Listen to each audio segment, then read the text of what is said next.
tago tanaasulku waa geesinimo qofka aan tanaasulin waxaan u aqaanaa inuu fulay macnaheedu waxay tahay tanaasulka markuu arko qofku inay xaaladdu cakiran tahay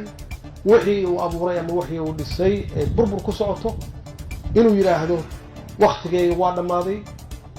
hawshan dadkii ku habooneed ha loo gudbiyo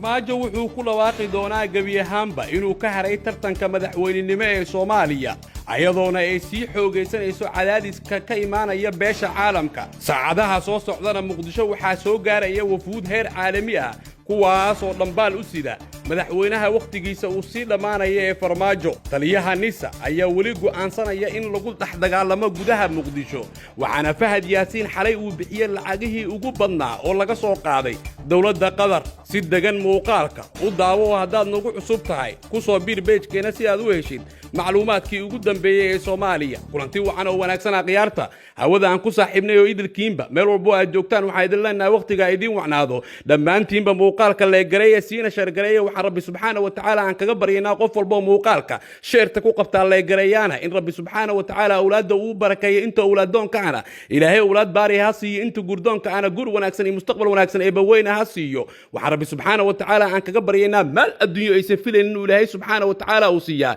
dambigood dambiga waalidkoodana ee buu dhaafaa Rabbi subhanahu wa ta'ala uu ku casuuma jannatul firdaws ala xaasidka waxa leenahay wa min sharri xaasidin ida xasad al xaasid la yaflah biin illahi al kareem waxa ku dambeynaya hoogay qasaaro Rabbi subhanahu wa ta'ala aan kaga baryeynaa ummadda Soomaaliyeedna Rabbi subhanahu wa ta'ala nasrigiisa iyo gargaarkiisa ee baweyna ha siiyo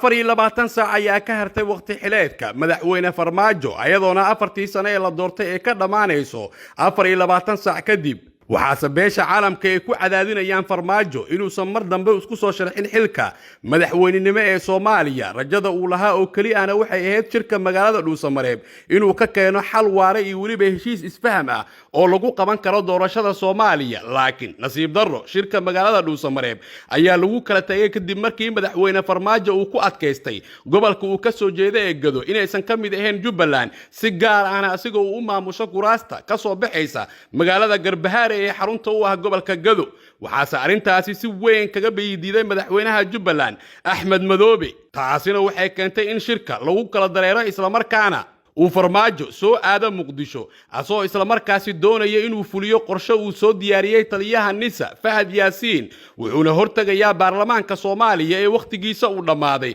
kuwaas oo uu ka dalban doono in loo kordhiyo waqti muddo sanad ama 2 sano ah waxaana arintaasi Fahad Yaasiin iyo dawladda Qatar ay ku bixiyeen dhaqaale malaayiin ah laakiin waxa arintaasi ka hor yimid diidanna beesha caalamka oo ay ugu horeeyaan wadamada dhaqaalaha ku bixiya Soomaaliya mishaarkana siiya ciidamada AMISOM ee ilaaliya guriga Farmaajo uu ku nool yahay ee madaxtooyada Soomaaliya Fahad Yaasiin ayaa wuxuu go'aansaday in Muqdisho lagu dhex dagaalamo asiga iyo waliba shakhsiyaad la taliyaal u ah Farmaajo laakiin Farmaajo ayaa arintaasi diidan wuxuuna dhankiisa doonayaa inuu u hoggaansamo awaamiirta beesha caalamka isla markaana gabi ahaanba uu ka tanaasulo inuu u tartamo qabashada xilka madaxweynenimo ee Soomaaliya hooshana uu ku wareejiyo ra'iisul wasaaraha Soomaaliya Mr Roble si uu u qaban qaabiyo in doorasho Soomaaliya ay ka dhacdo taas oo ay ku wada qanacsan yihiin saamileeda siyaasadda Soomaaliya waxaana arintaasi si weyn u daneynaya beesha caalamka garoonka diyaaradaha ee aadan cadde waxa xilligan ku sugan safiirka Mareykanka u qaabilsan Soomaaliya wakiilka qaramada midoobay u qaabilsan arrimaha Soomaaliya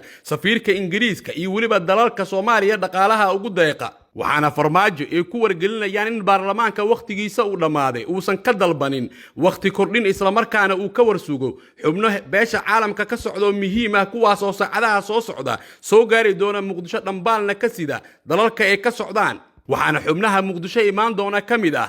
xogayaha arrimaha dibadda u qaabilsan dalka Mareykanka gaar ahaan qaaradda Afrika kaas oo dhambaal ka sida madaxweynaha cusub ee Mareykanka waxaana dhambaalkaasi Farmaajo lagu wargelinayaa in Soomaaliya uusan gelin dagaal sokeeye isla markaana uu ka tanaasulo tartanka doorasho ee madaxweynenimo ee Soomaaliya haddii uu galayana uu galo asoo shakhsi ah hooshana uu ku wareejiyo xukuumadda Roble fahad yaasiinna uu ka dhex baxo sistamka dowladnimo ee hadda wakhtigiisa u dhammaaday taas oo ay ku qanacsan yihiin saamileeda siyaasadda Soomaaliya. xubnaha beesha caalamka ayaa xog aan helnay waxay sheegaysaa in hoosta ay ka xariiqeen in haddii taliyaha nisa fahad yaasiin howlaha hadda uu wado uu sii wado in xabsiga loo taxaabo isla markaana ay ciidamada amisom ay soo xiraan taliyaha nisa. waxayna beesha caalamka ay u arkaan in fahad yaasiin dalka uu gelinayo dagaal sokeeye ayadoona farmaajo uu si weyn u dhageysanayo baaqyada iyo waliba go'aanada ay soo jeedinayaan beesha caalamka ayna ka mid ahayd